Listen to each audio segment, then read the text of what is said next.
people like me. You need people like me so you can point your f***ing fingers and say, that's the bad guy. That's the bad guy. That's the bad guy. That's the bad guy. That's the bad guy.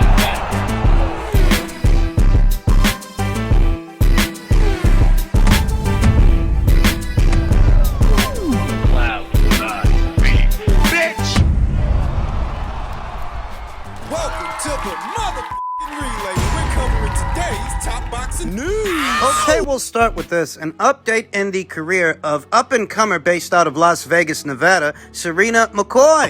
Sports a professional record of 11 wins with 1 loss, just 1 loss. A controversial loss that I don't agree with. Put simply, I think that Czarina was robbed. Better still, she sports a professional record of 11 wins with 1 loss, 3 knockouts, nicknamed the Black Rose. They've got her registered as a super bantamweight. Though the last couple of years in the last couple of fights, she's actually done quite a bit of fluctuating in weight, well above super bantamweight. That's 122 pounds. A bright youngster, only 22 years old. Her entire career ahead of her. Many possibilities for this fighter. And I've spoken to Czarina McCoy here on the channel on a number of occasions. This is a well-spoken fighter, well-versed, comes across well inside and outside of the ring. She's a pure boxer. She's a southpaw. We know how tricky those pure boxers can be. Many times being economic and efficient, depriving their opponents of countering opportunities by picking their spots, picking their moments,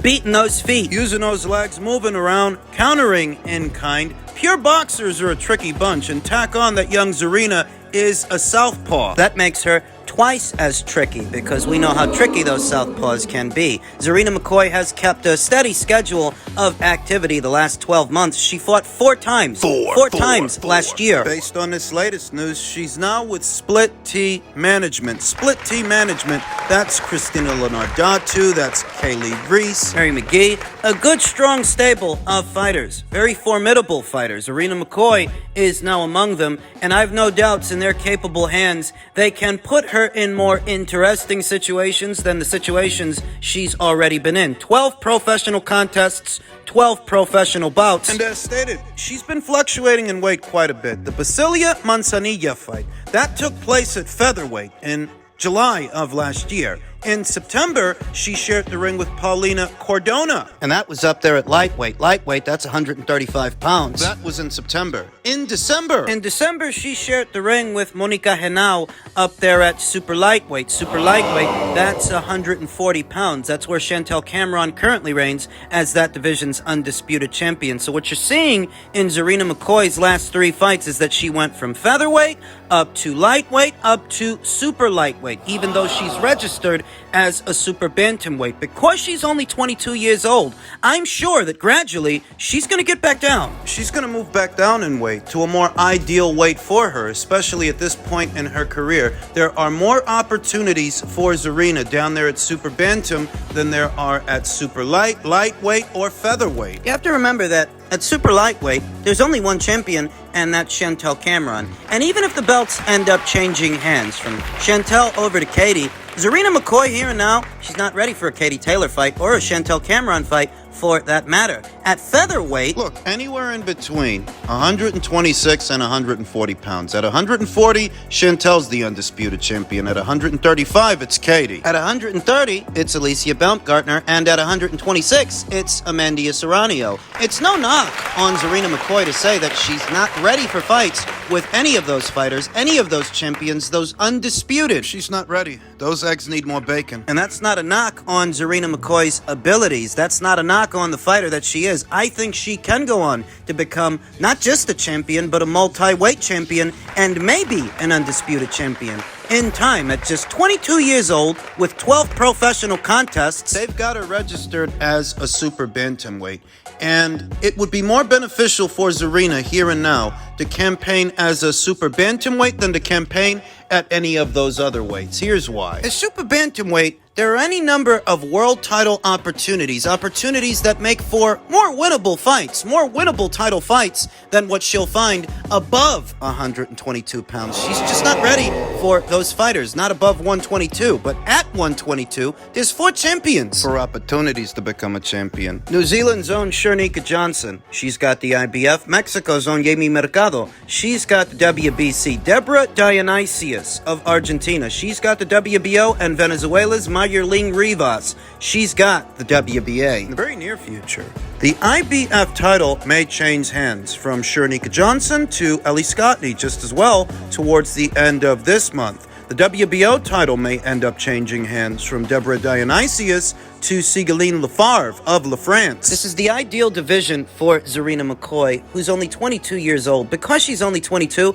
I'm sure that she can cut the weight. I'm sure that she can get down there match fit. Previous years, Czarina McCoy, she campaigned as low as super flyweight. That's 115 pounds. I don't think she can get that low anymore. But 122, it's doable. She can do that. With split team management in her corner to orchestrate situations for her, I think we're going to be seeing a lot more of Czarina McCoy. That's welcome news. This is a fighter with presence, charisma, and real fighting ability. So credit to them for this signing. It's a very good signing.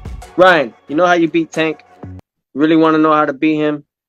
Don't commit. That's it. Do not commit. You counter him and wait on him. You counter him and wait on him. I was telling Rolly how to beat Devonte, and he was doing it from the first round to the 6th. But Rolly doesn't have the experience, and Tank knows that.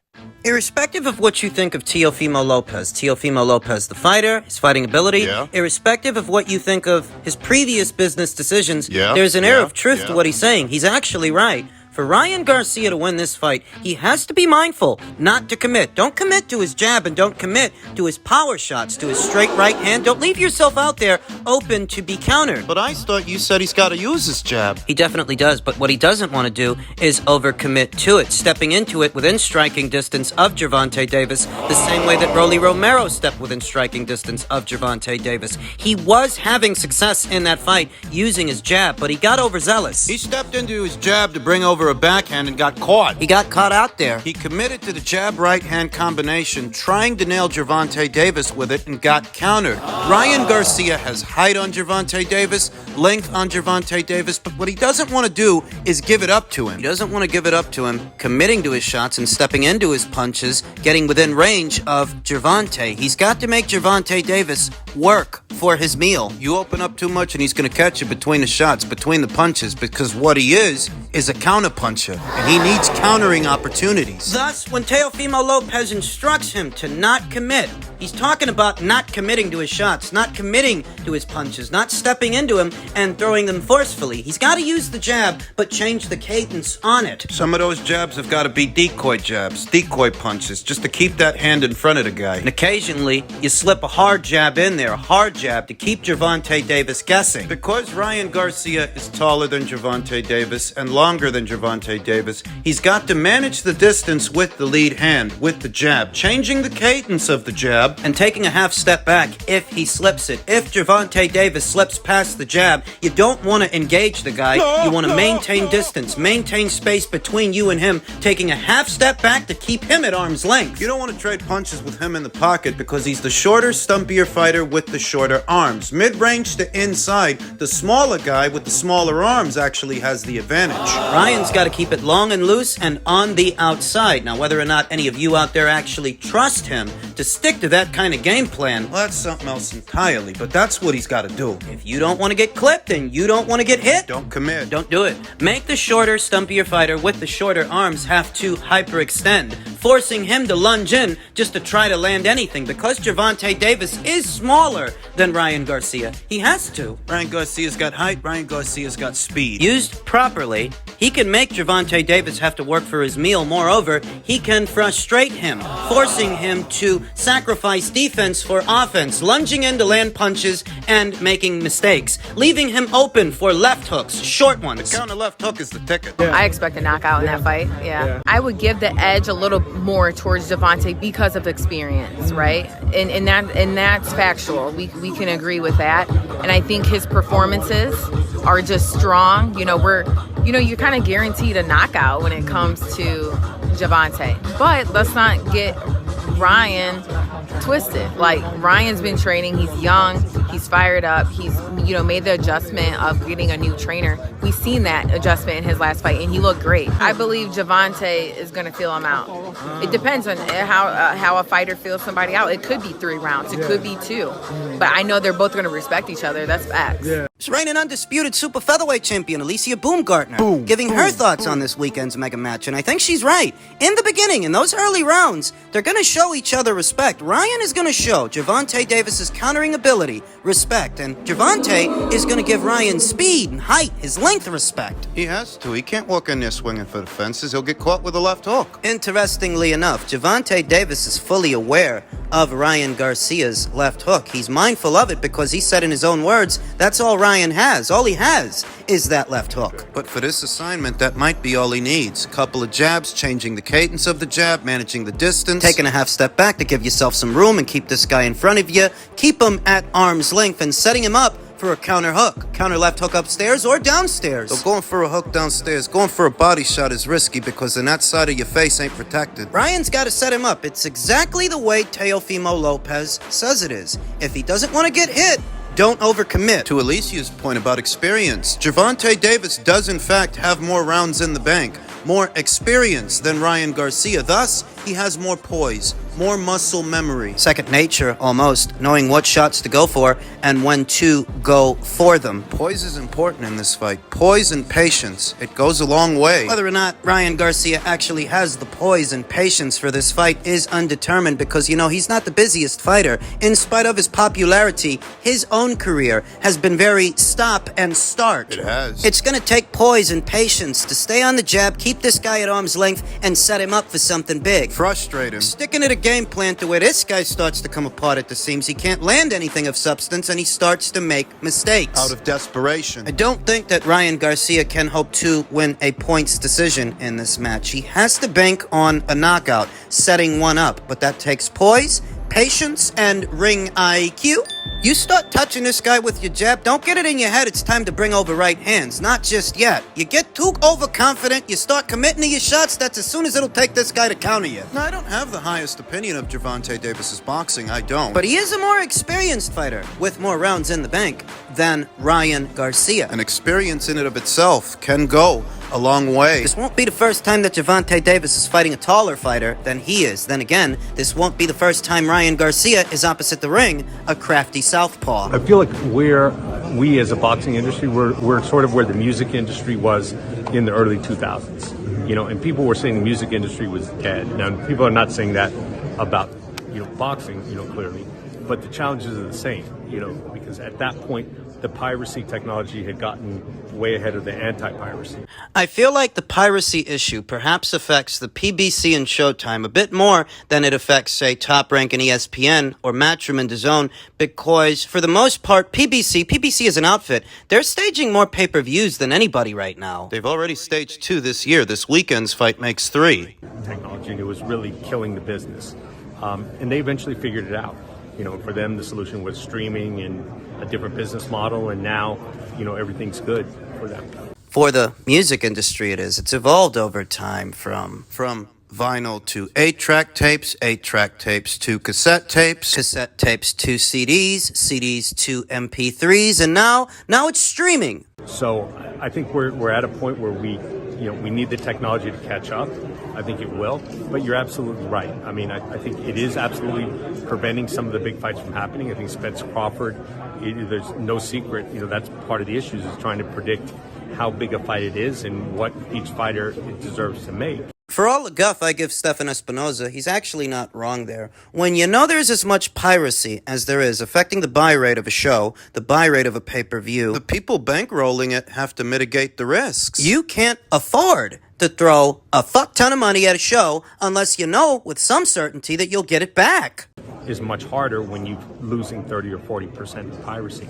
So, look, I think part of it is we've all got to turn to each other as boxing fans, and let people know, look, the reality is you can't, on one hand, complain about not having big fights and, not seeing these fights happen. And then when one does happen, you stream it. Once again, I don't disagree with Stefan. I think he's absolutely right that You look at what Wilder versus Hellenius did at the box office, and it didn't do very much. It's a far cry from what he brought in opposite the ring, Tyson Fury. in the second fight or the third. Online, on boxing Twitter, or here in the YouTube boxing community, you don't have to look far to find a Deontay Wilder fan, and yet His big ring return didn't do much at the box office. so these guys that are so vocal about how much they love Deontay, how much they love the Bronze Bomber, what we're looking at essentially is a vocal minority. Might seem like there's more of these guys online than there actually are in real life, because in real life, where the hell were you? When it counted the most, when it was time to buy that fight, where were you? Because those are two are directly connected. And the other thing is, I think people, and this is one of the excuses they use in the music industry, it's like, oh, I'm just stealing from the record label. We all know that, the artist doesn't get paid anyway. That's not the case in boxing. Right now, like I don't get rich. Showtime doesn't get rich. Distributors don't get rich. We're making, 5-7% of the money.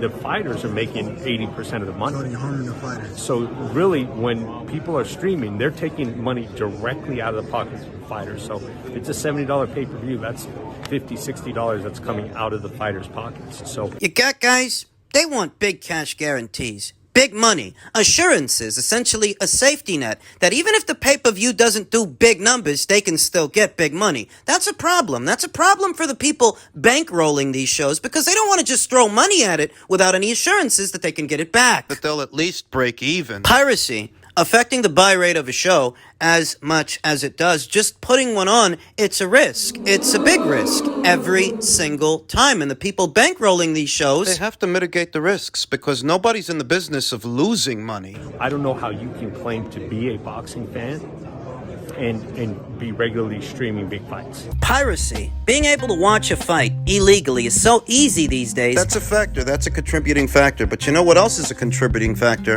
An oversaturated market.